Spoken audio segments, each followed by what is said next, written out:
to the first many networking events that we're going to have here. It's not very big. We're already outgrowing the family. So, excellent. Is anybody familiar with 1 Million Cups, or is this brand new? Because I don't know anything about it either. So we're going to learn together. But we're going to have two speakers today. It's going to be great. Thank you again for being here. Thank you to Mela for caffeinating. We're going to keep it tight. We have a tight schedule. We're going to get you out so I can go back to bed to your jobs. We have some ground rules for you that I've been told to explain. So, kind of by being here, we're all agreeing to a social contract to be constructive with the speakers that are coming up here. So they're going to talk about their business, and we're going to provide them with feedback and try and help everybody grow. So, yeah. So 1 Million Cups, Wenatchee Valley. It's going to be fantastic. Let's see. What else do we have? Good morning, Alex. Good morning, Alex. Good morning. It's 8 o'clock in the morning.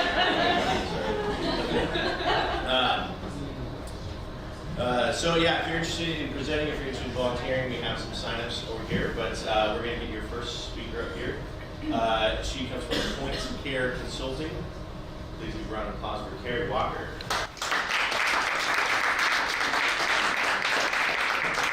Good morning. Persons aged 85 and older are the largest growing segment and fastest growing segment of our population right now. It is expected by 2050 that our seniors are going to double in totaling 88.5 million people in the US. So 88 million people, that to me is a pretty overwhelming and incomprehensible number to kind of get my head around. So what does that mean for us right here in the Wenatchee Valley? Right now, we have a population of about 20,000 people considered aging in our valley. The projections for 2035 for us show a 65% growth, totaling around 33,000 seniors for the Wenatchee Valley. So let's envision that a little bit. That's if we were to think about the entire city of Wenatchee being age 65 or older. So what does that mean for us personally? So think about this. Think about yourself or someone you know. Are you providing direct care or know someone that's managing any type of resource for an aging individual, whether that be financial, medical, social, environmental? The answer I typically get to that, the answer I usually get is yes, that someone is either dealing with it themselves and or they know someone who's dealing with it. So how as a community are we filling that need not only now, but in the future? So I'm here just today to talk about one aspect of that. So the Wenatchee Valley, in the last 3 years that I've been here, is definitely showing some progress with providing senior services. But there is so much opportunity for growth right now. In the last 25 years of working in healthcare, I daily have watched aging individuals and their families struggle with navigating our problematic healthcare system, in my opinion. Now, everyone in this room, we may have differing opinions about how we think the healthcare system works, how it doesn't work, how it can be changed, but I think we can all agree upon that it is a complex system at best. It is a daunting task to navigate, and I am familiar with the healthcare system, and it is still difficult for me after 25 years. So when I moved here in 2014, I identified a gap in the senior services here in the Valley.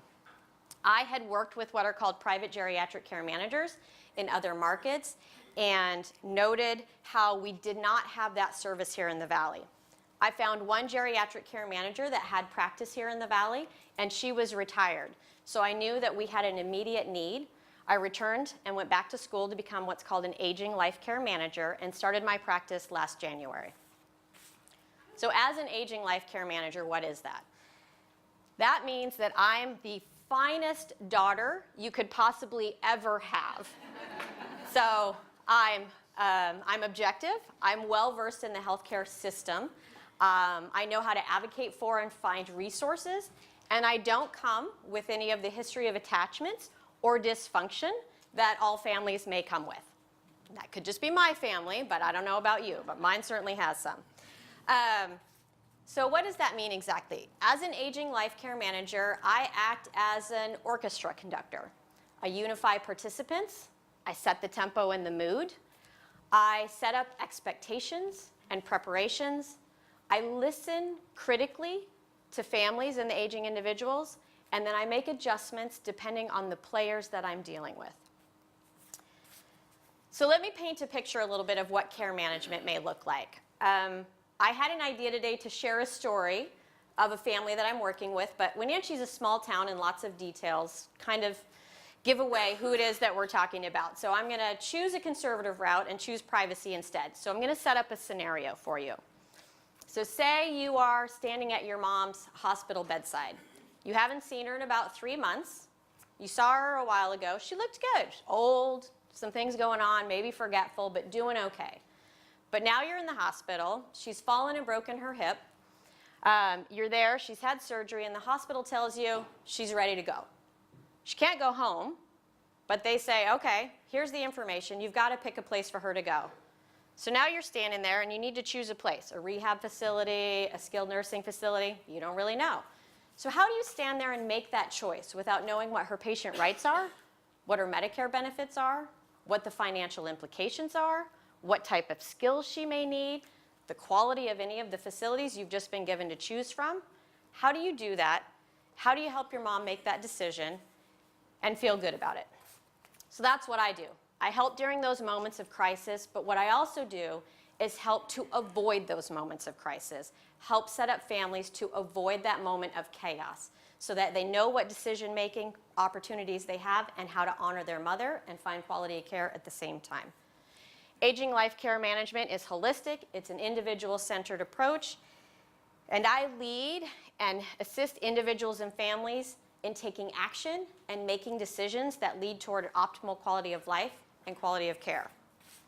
My overall goal at all times is to increase quality of life and decrease family stress. My job is to save time and deliver peace of mind. So what are my challenges? This is what I'm here to ask you today.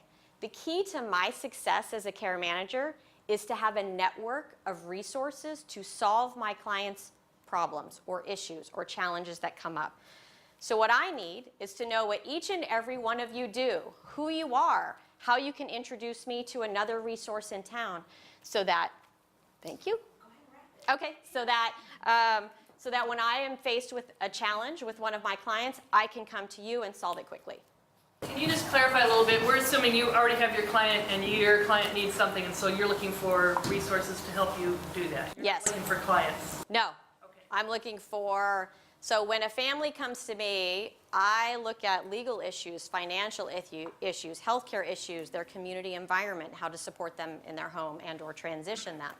So I'm looking for realtors, movers, people that work in the yard, people that can fix their electrical, people that can come in and drive them to church, people that can come in and just visit with them, people that can take care of their pets. I mean, the gamut just kind of runs from whatever situation I get, and what families are looking for differs every single time. So me, as living here for only the last 3 years and just starting this practice a year ago, building that network of resources is key to saving those families time and solving their issues. I'm Kerri Walker. I'm an aging life care manager, and the name of my company is Prime Point Care Consulting. So you talked a lot about kind of the problem that you were solving. Can you talk a little bit more about how you determined how you could fix that problem and what your solution would be for that problem in healthcare? Sure. So we have a fairly complex healthcare system, as anyone who's been sick probably has had a family member that's had an illness has probably been faced with.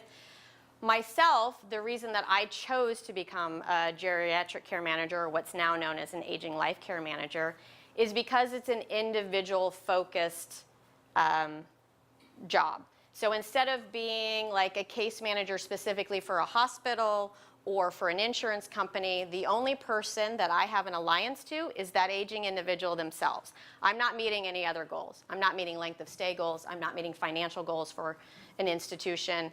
The only thing that I'm meeting are how to meet the values and goals of that one individual. And I had worked with other geriatric care managers in some of the other markets that I've worked in healthcare in the past, and I really liked that model of individual focused. And when I moved here, I saw that there was no one doing that. There was one person here who had previously been practicing that as kind of a second part of her practice, and she was retired. So I thought, gosh, there's absolutely no one here in the Valley providing that. So I chose to start a practice. So I used to work in 18 and adult care. Yes. And the services you're providing are so needed. I mean, Yeah. it's obvious. There's a lack of connection. I just wanted to point out that whatever the chamber can do, I work here at the Untitled Yeah. Chapter. If there's anything we can do to help you find some of those resources Great. too, if you don't get it through the crowds and your Yeah. networking, look to us. We're happy to point you in the right direction. Great. Yeah. Thank you. I heard, again, your speaking was about kind of towards the end of life. What can you advise us or help us do at the other end of retirement to prepare so we're not in an emergency situation? Great. I love that question because usually I end up getting called in the middle of a crisis. And so the preparing for those things as a huge part of what I do kind of in haste, but generally encourage families to do. So anything with setting up, getting together with an elder law attorney. I work with 2 in this town that are exceptional in getting things set up for your estate management. Making sure that powers of attorney are in place for financial as well as healthcare. Making sure that your values are communicated with your family. So signing a power of attorney is, in my mind, not enough. There needs to be a conversation that goes with that of saying, when an illness occurs or when changes occur in my environment, this is how I would like things to be. These are the things that are important to me. As an example, just simple things. Someone might have a power of attorney, but someone might really, really want to be with their dog for the rest of their lives. But if we don't know that and that's not written down, then nobody honors that. So just simple things like that and getting prepared. 0 to 5 years is this window that A Million Cups talks about. In your now 1 year, what is personally your biggest challenge other than resources that you have faced?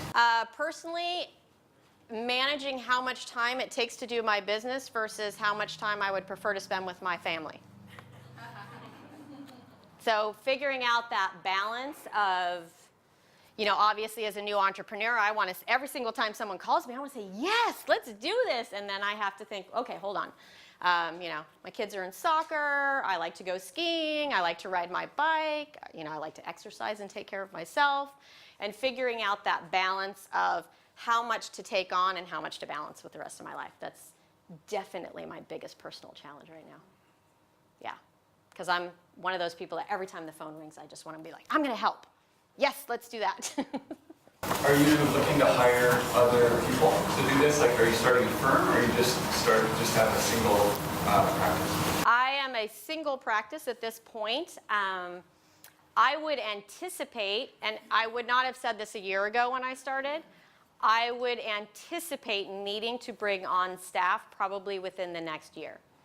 Just because last year I thought, I won't be that busy. It'll just be a couple people here and there. And the feedback I'm getting in the last year is I'm not going to be able to sustain that with just myself. So from your perspective, and because of all the demographic shift to the aging population, what do you see here as the worst kind of, or the most lacking assets that we need? Oh gosh. The number of caregivers we have available, the number of caregiving agencies we have available, basic things, and this is I talk with Maggie Kamenoff a lot at Link Transit, just the setting up transportation and accessibility of our community. Small services such as like how to get groceries to a senior's house. We don't have any way to deliver that right now. They do, but you got to go get it. So if you can't leave your house, how do you go get it? And our delivery services here, like the general delivery services, don't do that right now. I think dashing drivers is starting to. Which one? Dashing drivers. Dashing drivers. Uber and Lyft are starting that delivery thing, but that all costs money. You're talking about getting a list of people, like you got some people to do lawn, you got someone to fix the roof, et cetera, et cetera. So here you are, and you know, there's gonna be a whole bunch of people going, ooh, pick me, pick me. How do you plan to keep your list and sort it and be nice to everybody and not piss people off and you Great know, question. not send me, my old mom, some doofus to do. Right. Which is why having a large list of resources is important, because I spend a lot of time when I'm not doing direct client care vetting. So a lot of my time is spent finding resources, interviewing them, seeing what kind of work they do, talking to the community, because when I introduce someone into someone's home, I want to make sure I have spent some time vetting them. So that's why having as many resources as possible to look through is important. Did you say how your service is paid for? I'm a private pay fee for service. So at this point, that is a small portion of our socioeconomic status, for sure. Aging and adult care does have care management services as well, but their model is fairly different. They're focused more towards the Medicaid population, and mine is more of a concierge service, for sure.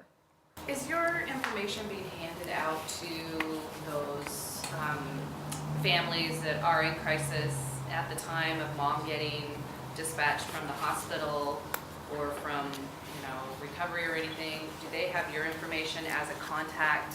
Perhaps you might be able to. I have met with care management in outpatient and inpatient at Confluence, but the answer to that is no. Is it because they don't know about you, or is it because they can't? It's more because they can't. So I think that, again, this is kind of those communication in healthcare industry. We work a lot in sort of silos, and breaking down those walls between services is kind of hard. And people that work in hospitals are fairly restricted by regulations of being able to recommend services in the community. I mean, they're fairly restricted in, like, here's a list. Right. That's all I can tell you. You have to pick. And so it sort of, you know, ties their hands as well. So I have met with inpatient and outpatient at Confluence, the care managers there, but, you know, they're like, this is great. We love the information. You know, we'd love to be able to give it, but I don't think they're also managing a caseload of so many people every day in and out that they just really don't have time, honestly, to have that conversation. They are giving out, here's a folder of 50 different places that might be able to help you. Yeah. Including in-home care and that type of thing. They have a sheet of services that basically says, here's your skilled nursing facilities, here's your home health care agencies, here's home health, and that's it. And the other thing, too, is, just to clarify a little bit, this leads into who actually hires me. It's not the aging individual. It is typically a daughter or daughter-in-law between the ages of 45 and 65 who calls me and says their parent or parent-in-law is in crisis.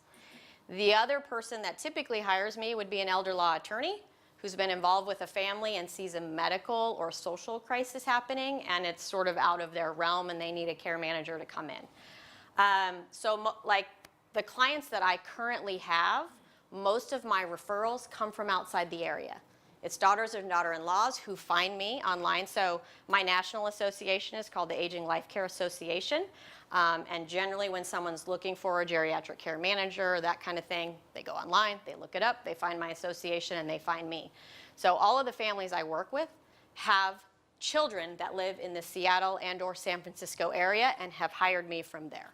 So I usually don't get the referrals from someone directly in Wenatchee. How do I find you? Like if I look up elder care online, would your agency pop up?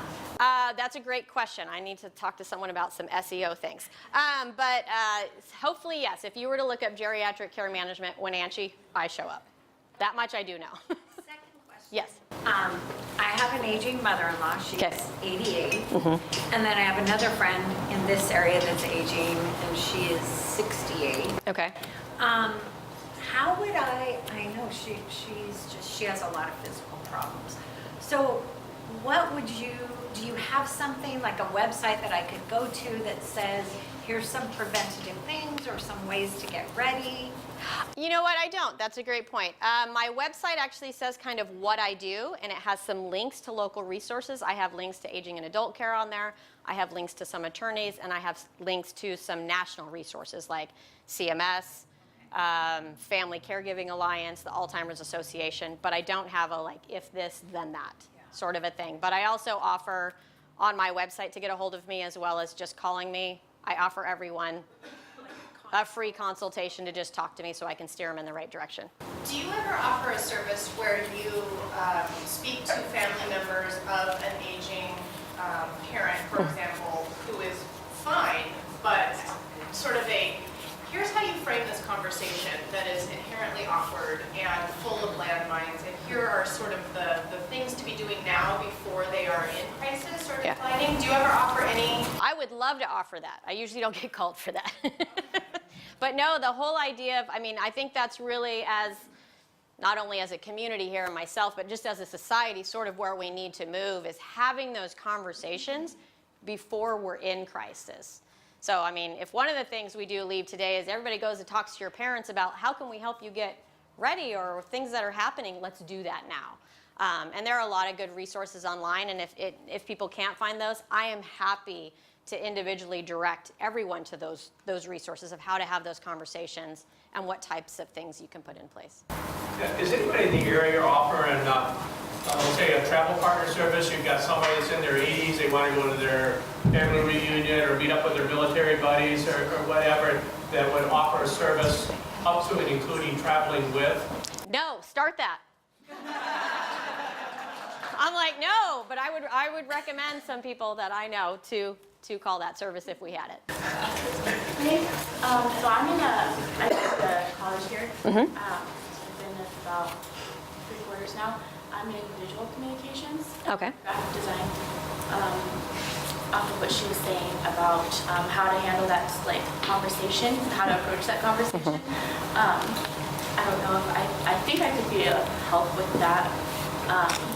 Making it not awkward, like making it fun visually and like interactive. Yeah. In a way, like I feel like it'd be a lot easier to. Definitely. And I think, again, if we sort of see kind of where our aging population is and who their kids are, the kids are obviously very tapped into social media, resources online, how to use technology to engage in those types of conversations. So any sort of development like that. And like I was saying, with the growth in the numbers, there's so much opportunity right now. I mean, the other thing I would say is if anyone's sitting here and wants to start a business, think about how it's going to address the aging population and start it, and then let me know what you're doing so that I can refer to you. Great. Good, good, good. Yeah, Kerri, on those same lines, I know you and I were talking, seeing this is an entrepreneurial group. What ideas do you have for those types of services? If someone's here who wants to start their own business, what would be an idea of one of those types of services that we don't have here in the Valley that someone could walk into a building and be able to provide this service that a lot of people use? I would say, top of my head right now would be an adult day center. And if you guys don't know what that is, it's if you sort of think about daycare or a child care center, it's sort of the same thing, but very steered towards the aging population. So for those families that want to support mom, dad, grandma, whatever, and keep them out of a facility-based care, but they want to keep them at home, but we all have jobs and we all have families, and it's very difficult to do that. How do you do that while still engaging your parent or loved one on a daily basis? Adult day centers, I've worked with in a lot of other markets, and it's a very successful model, not only for families, but the aging individuals, so that you can actually take your parent somewhere during the day, and they have activities that keep them engaged and keep them focused and keep them moving, and then you go get them in the evening, and they still get to live with you and be engaged with your family in multi-generational setting, which can be a really, really positive thing. We do not have that here in this valley right now. The other thing would be any sort of technological support for specifically seniors. I don't know how many people I work with now that are at home that, again, they're not as well tapped into technology, but their children are and their grandchildren are. So they're attempting to use social media and their computers to stay in contact with their families out of the area, but they struggle with it, whether that's adaptive technology so that they can use their computers easier, visually so that you can adapt a screen so they can see it. Is the adult respite daycare not in operation anymore at Resurrection Church? Oh, okay. Nope. So one of the services that is here, and it's based in Spokane, Lilac Services for the Blind, which is an amazing organization. I have had them come in and do some adaptations with computers for my clients, but just that technology base of being able to come and fix your computer, come and, you know, we all get updates and then everything changes, and for me, I never know how to use my computer right after all the updates change, but for someone who's 85, it's that much more difficult. It basically just paralyzes them from being able to communicate with their families. So I see that a lot.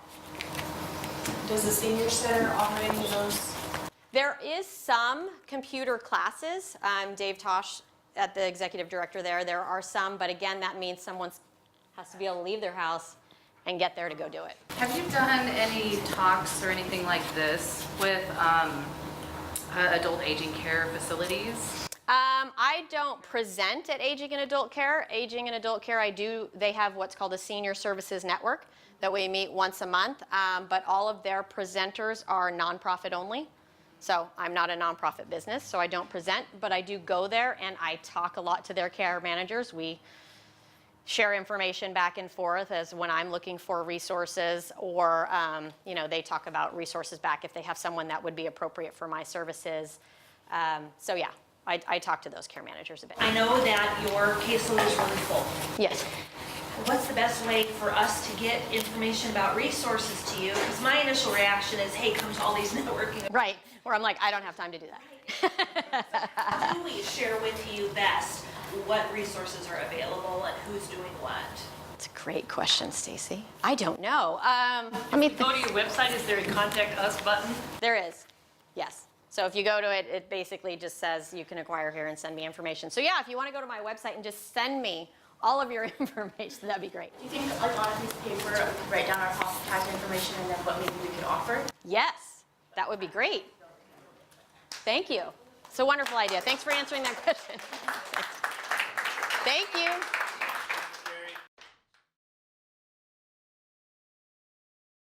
Today, I'm going to tell you the story about how my partner and I are struggling to keep up with our experiment gone right. My name is Scott Ptolemy, and I'm co-founder at Apronman and Web Guides Marketing. So 2 years ago, my partner Jordan and I decided within our consulting business that we weren't going to consult on anything that we didn't do. We've been consulting on different parts within business, and we felt like we had a good understanding of a lot of aspects of business, but we realized there was gaps in our knowledge. So we decided the best way to fill those gaps would be for us to start our own venture.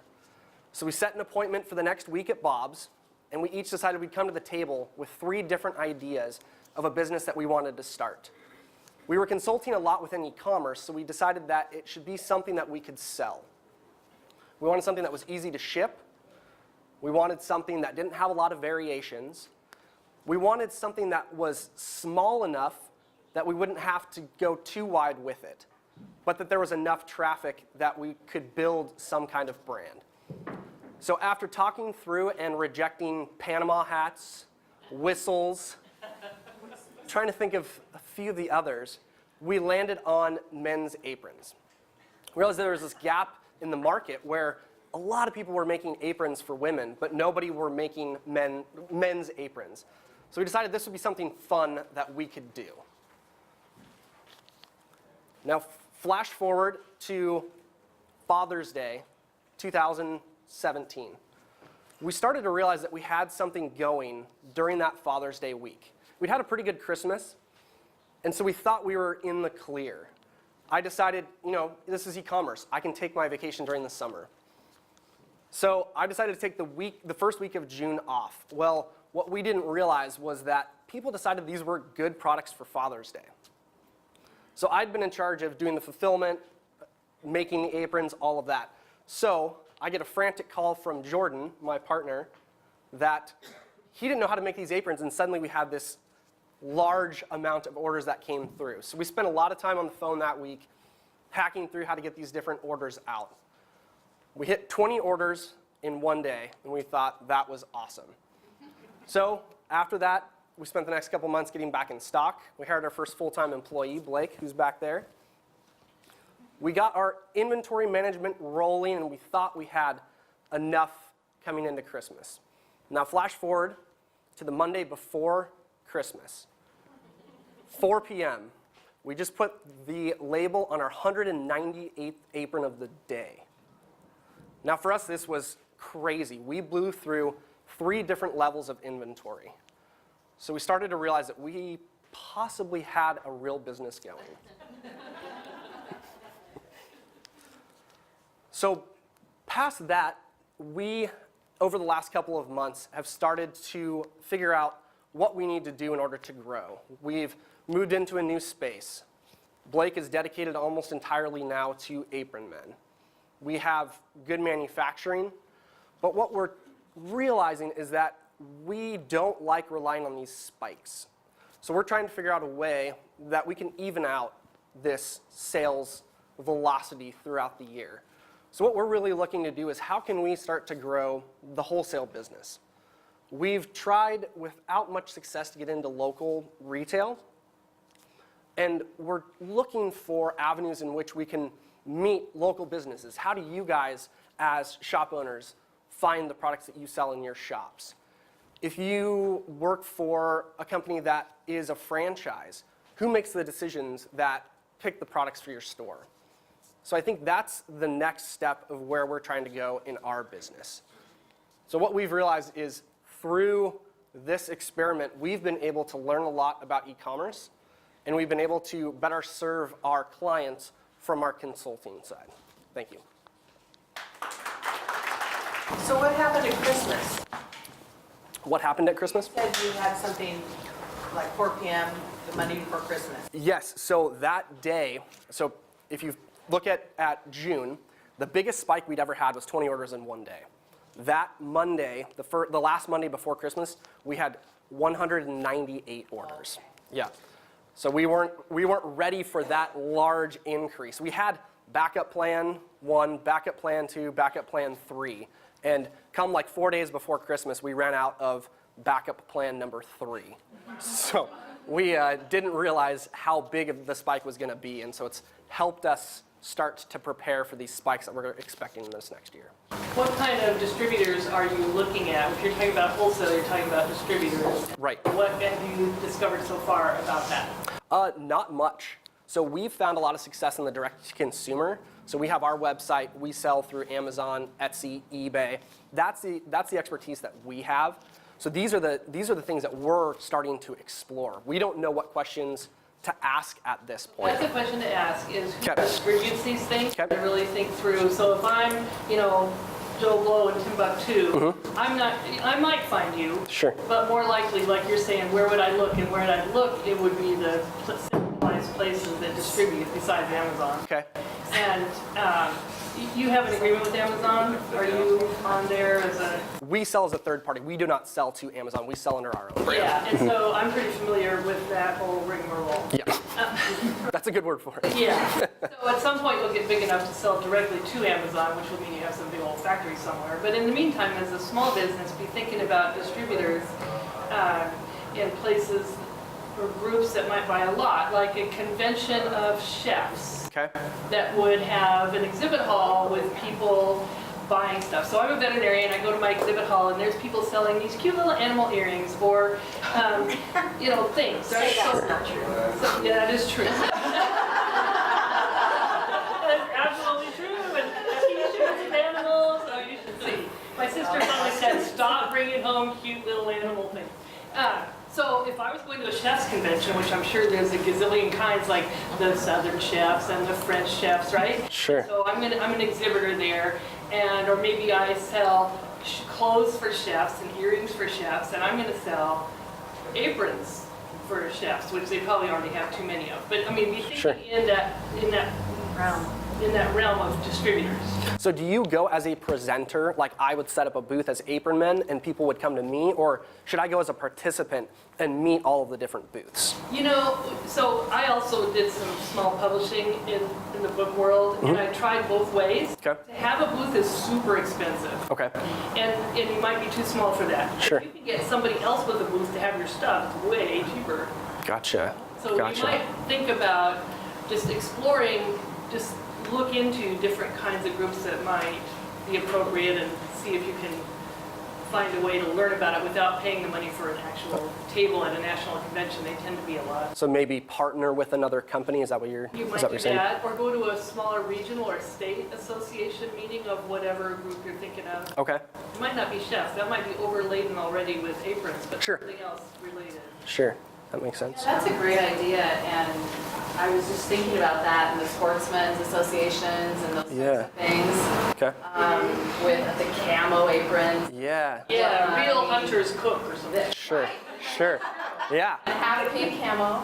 yeah, I would venture to say the majority of them are gifts, which women are buying for men. So you might want to hit more like the food and wine big, you know, what I don't know that they're conventions. I guess Sure. conventions and like I'm just thinking San Francisco, mega food and wine thing for an entire weekend. sure. You know, hundreds of thousands of people.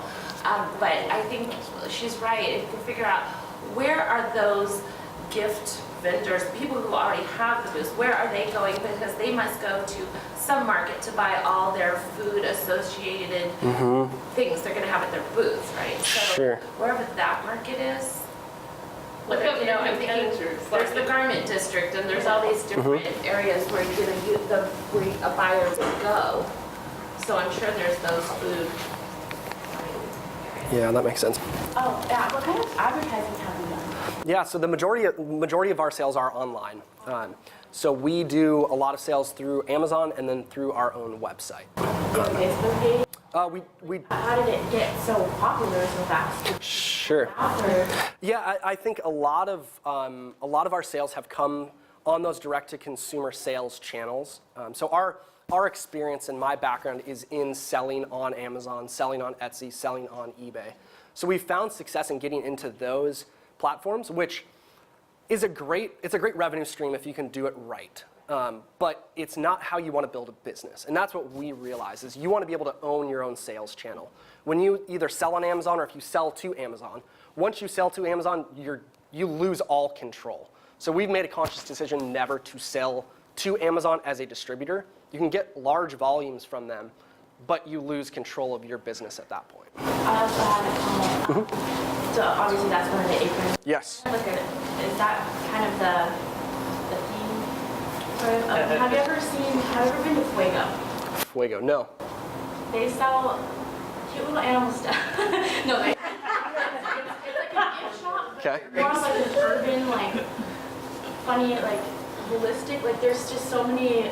Has anyone been to Fuego? Is it a website or? Fuego is a shop. Okay. I used to work there in Bellevue. So, as soon as I saw your apron, that was instantly something that I thought of that they would sell there. Sure. My friend is actually the manager there still. I can talk to her and see if she kind of knows who to talk to. Yeah, and those are the kind of connections we're looking for. And I think even more importantly than the connection with them is to be able to talk to someone who would tell us what we need to do. What are our labeling requirements? Is our packaging needing to be like? When we're shipping direct to a single customer, those type of things aren't quite as important. But I know that there are barriers to entry with a lot of these large distributors. And so those are the questions I'm looking to have answered. And just calling around, it's hard to get some of those answers. But I think those are the connections I'm looking to find. Yeah, it seems like you're in a position to sort of have a more in-person presence, like regionally. And so to look at the times of year that you've sold the most, Sure. and then try and find whatever food and wine conferences are happening in those windows, Sure. or gift sort of conferences. Go check it out, like have a table. I think that's worthwhile because then you can sell product, meet other people who might have information of like how they've grown. Sure. And next point for that, and it's fun. Go to Seattle or Portland or the Bay. Sure. Just like grow this way, so you have in person, but keep all the e-commerce. So kind of on those lines of selling online versus selling retail. So I'm like a huge fan of Shark Tank. The one question those investors always ask is the inventory problem of selling in retail, how you have to supply supply all this inventory to these stores. Yep. Have you guys talked about that internally, about how you might deal with that or what direction you guys want to go? Sure, yeah, so I think that one of the reasons we're looking to get into wholesale is that we can even out our sales over the year. So we're confident in the quantity that we can get from our supplier. We've gone through a couple different routes and have a couple backup plans. We buy blank aprons and heat transfers that we keep at our office at all times. And then we purchase some pre-printed aprons. So for us, it's not necessarily the supply that would be the issue. I think it would actually be an asset to us because we'd be able to place those larger orders and know that they're going to go out the door instead of having to purchase, for Father's Day, we have to purchase more than we think we need, and then Christmas, we purchase more than we need, but then there's these gaps in sales that make it hard to hold a lot of inventory. So I've kind of hit a snag, and first off, love what you do. It's absolutely amazing. I love the e-commerce portion. I think it's amazing. But in terms of product and shipping, you're talking about labeling, and again, this is a problem that I'm having now. Is it something that you have done in terms of contacting a product lawyer about what it needs to happen to have on your labeling for your packaging? If somebody got your product and wanted to just say, yeah, I'm going to do this, I'm going to take this. Have you consulted anybody? Is that something you had to do? Or is it just because it's such a short game where it's like, no, I'm just going to mail it in a cardboard box and send it and that's okay, Sure. Is that, in your experience, Yeah. is that something that needs to happen? Or because I'm just thinking about requirements on packaging, if that'll ever come back or anything like that.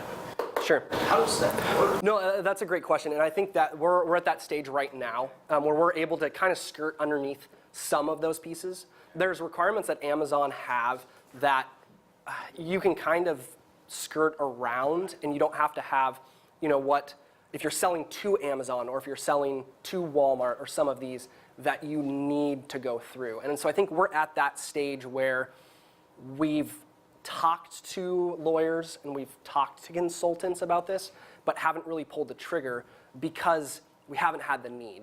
But we need to start protecting some of our intellectual property, and I think that's the questions that I'm at that apex right now. It's like, how much money should I spend to protect? Because if I want to try and trademark every one of our designs, we have 60 designs right now, and if I'm going to start creating more and more of these, how much property or how much protection do we need for each one of these versus let's protect the brand and let's protect a couple of our most popular ones. Can you even trademark? How can you trademark that is the question, right? Because right. I've found that to be an issue too, where it's just can I? It's an idea that's been around, it's a phrase that's been around, but it's how far to an extent? Because you can trademark a logo. Like a work, you know what I mean? Yep. How? Yeah, so we've gone down that route and started. I'm learning that now. We got rejected for our first trademark application because we wanted to trademark the term apron men. So the feedback that I got was that since you're within a category that is selling aprons, you can't have the name apron in it. We're literally selling aprons to men, so I can't trademark the term apron men. And I didn't know until I put that forth. So what I've come to learn is there's two different types of trademarks. You can get the words or you can get the designs. And so usually you have a much better chance of getting, not I'm kind of a big deal trademarked as words, but this individual design. And that would protect from someone selling this exact same design and going out. They could tweak it and then we wouldn't have much protection. And I hope you have, but if you haven't, gotten your liability insurance. So specifically intellectual property liability insurance, do you know about that?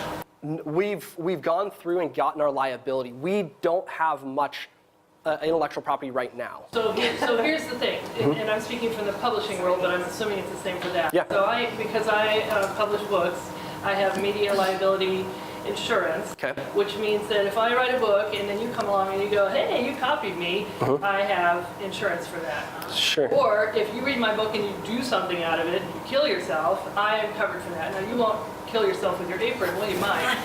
But if I came along and said, hey, that design, I did that first, Sure. Look, here's my, so that's what your liability insurance should cover. There's lots of kinds of liability insurance, but specifically, I had to work to find that coverage. Gotcha. That's good to know. Yeah, I'll consult with our insurance agent because we've been updating our insurance within the last couple of weeks. Back to your fluctuation problem. Do you have like a marketing plan? Do you have a marketer that helps you? Because promotional stuff during the off time, that's the thing to do. I think like that would really help, like through your social media. Sure. Sure. Well, conveniently, that's what we do is marketing from our consulting side. So the problem that we've ran into is we haven't been able to keep enough inventory to be able to sell during these off periods, which is it's a great problem to have at this point. But I think being able to pursue the wholesale, we will have that inventory at all times if we know the orders are coming in. But I can't purchase 3 to 4 times the amount I think I'm going to sell just from a cash flow perspective. So I'm trying to check boxes off as I can see, but it's a great idea. I think targeting people for their birthdays or targeting these mini holidays or getting the large orders into some of these stores before the season starts. Those would be ways for us to market and get some of those sales. Yeah. Yeah. This might be a little bit soon based on the size that you are, but sure. You might look at like if you can get in with like college football, for tailgate parties. Yeah. Get the college level on the apron or pro football team. Tailgate is huge. Somehow get in front of those folks who are parking their motorhomes, for a weekend or a game. Sure. Go out and spend $30, $40 on the apron. That's a pretty huge market. I tap into it. Yeah, and we've looked into the beginnings of that, and I think what I don't know now is the licensing game, and what that looks like. And I think that's something great that we'll probably tap back in and try and explore. But I think you're probably right. We're probably not quite to that level where we could purchase a license to print the logo of a professional team on it. But I don't know. Maybe we are, and I just don't know. So that's a good point. As an analytics guy, Yep. you said a lot of it's Amazon and of course third party because that's a way to start, but it's never a way to continue. But how do people get to your website? How do people buy it? Where do they start? Now I'm just curious. Yep. How does someone find you And price from start to finish? Yep. I'm just amazed. Other than that, because it's such a beautiful thing. When you put up a site and then suddenly you have somebody in Texas go on your website, you're just like, oh, someone in Texas, and then you buy it, and you're like, what did I even do to get this? And so curious, from start to finish, where does where? Sure. So what's been an interesting trend over the last 5 years is that more searches for products start on Amazon than they do on Google. So the approach that we've taken is we've actually more started on Amazon with the approach of building our brand from Amazon. So we made a really conscious decision to, well, of course, this is an old sample. We have our brand on here. It's funny that we don't have it on this one, but we have our brand on the outside. We have our tags on the inside. We have all of our branding. So the hope is that we get enough of these out into circulation that we can start that word of mouth. And then on the back side of that, we have our website. So what we hope is that we start to build up enough brand recognition and enough search traffic that someone can go from Amazon onto our website. And the long-term goal is to funnel some of these profits into our own brand and start to get more intellectual property, start to build up our website, start to build up our own brand so that eventually we can control more of those purchases and that sales funnel instead of it all going through Amazon, which we don't own the sales channel. We don't own it. Amazon is their own beast, and they can change the rules at any time. But you have gotten sales just randomly, right? Someone must have accidentally typed in, I wanted to buy an apron for my husband, or I want to buy an apron for a man. And you're like, oh, look at this apron. Exactly. So the consulting part of our business is very heavily focused in SEO. And so a lot of what we're moving towards is ways that we can build content to drive people to our website. How can we build repeat customers? What type of accessories could we eventually sell that would bring people back to the website? Those are all things that we can do to build up the brand. We're at that stage right now where we're still trying to catch up. Percentage of sales based on this? Of what? Just random organic search purchase. On our website? Right now, I would say that the split is probably 75% on sales channels. But 75% on Amazon, the other sales channels, and 25% on our own website. Yeah, and that's not uncommon for people who sell on Amazon. But again, that's not how we want to build a long-term business. Again, it's a great revenue stream if you can do it right. But 25% is a lot. That's amazing. Yeah. Are you tracking like repeat buyers? We do, but the problem on Amazon is that people are brand agnostic. They don't care what your brand is. That's a hard thing to bring people back to Amazon. With that said, we have a very similar look. We have our brand on our product. And so we're trying to build up those repeat customers within Amazon, but more importantly, trying to bring them off of Amazon. And so right now, a lot of our effort in our marketing has not been off of Amazon because we haven't had the supply. But we're getting back up in supply, and the long-term vision is to build those repeat customers, through accessories, through remarketing, through other efforts. Who's your favorite employee? Next question. So do you foresee there's a point where you're going to contract out the stocking, the printing, the shipping, and you'll just take care of the business in it and have it offshore or have it anywhere else in the country to actually do that for you so that you're not doing all that? Sure. Well, you can tell Blake that he won't have a job if I do that. But I think that we will get to a level where we'll utilize third-party fulfillment more and more. The long-term vision for our business as web guides and apron men, our 5 to 10-year plan is to build a fulfillment center here in town. And not a typical fulfillment center that you would just think of, sending products off, but we're looking for other entrepreneurs, other e-commerce people that we can pool our resources. We want to get to the point where we have one pickup for UPS, USPS, FedEx, and we can get those larger rates. So I think one other thing that we're looking for as a business is how can we meet these entrepreneurs, how can we meet these other makers and share this space so we can share our knowledge of SEO, we can share our knowledge of getting up on Amazon, on these other sales channels, but we can also pool the resources of getting DHL here. DHL won't ship out of Wenatchee. DHL so sucks because they don't deliver to rural areas, and I always, when I order things, they don't use it. They deliver to rural areas, but they will not pick up from rural areas. No, when I lived in Shaston, DHL would drop their stuff at the post office, and I wouldn't get it for 3 days. Yeah. Which a lot of the services use SurePost, which UPS, FedEx. It's easiest to drop at that location, and then for them to drop to final point. So, but being able to get DHL out of here would be something that we would need a lot of people to work with us on. So. All right.